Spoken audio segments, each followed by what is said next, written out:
How dark can a person's heart truly be? My 2-year-old daughter was hospitalized with pneumonia. Across from her bed was a little girl who had been lively and energetic. Suddenly, she began convulsing and screamed in pain. Accompanying her were 2 elderly people, likely her grandparents. One held her down while the other rushed to get the nurse. The nurse came over with a cart, looked around, and loudly asked for someone to help lift the girl onto the cart. Surprisingly, despite there being 6 or 7 parents in the room, no one moved or even turned their heads.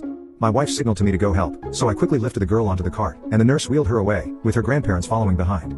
After they left, one of the parents glanced at me and came over, saying, "Don't get involved with that family. That girl isn't clean." I was confused, thinking they weren't talking to me.